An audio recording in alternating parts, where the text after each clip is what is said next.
President Trump signed Friday a new executive order empowering the federal government to fight more vigorously against human trafficking.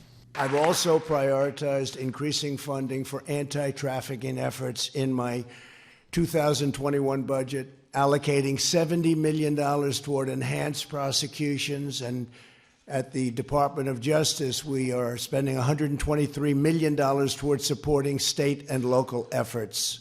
A new position on the White House domestic policy team will focus on combating human trafficking at the federal level. The administration pledges to take on this issue on an international scale as well. We enacted bills to fight sex trafficking, increase support for survivors, and raise the standards by which we judge whether other countries are meeting their duty to fight human trafficking. Several human rights organizations boycotted the Friday White House summit on trafficking, criticizing the Trump administration for abandoning victims of trafficking among the immigrant population.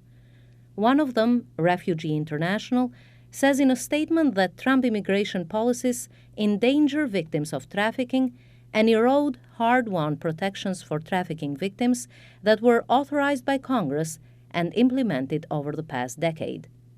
President Trump has linked his push for tougher immigration policies with his anti-trafficking crusade, claiming that illegal migrants are perpetrators of kidnapping and exploitation of women and children. Known as modern slavery, human trafficking is a major human rights concern around the world. According to the most recent figures by the International Labour Organization, 24.9 million people worldwide are in forced labor or victims of sex trafficking. Mistakenly seen as a phenomenon of unstable societies with weak institutions, human trafficking is present in virtually every corner of the globe. There are vulnerable populations of children and young men and women throughout the world who are being targeted and preyed upon by traffickers. Katharina Rosenblatt knows this reality firsthand, having fallen victim to human trafficking when she was a 13-year-old in Florida.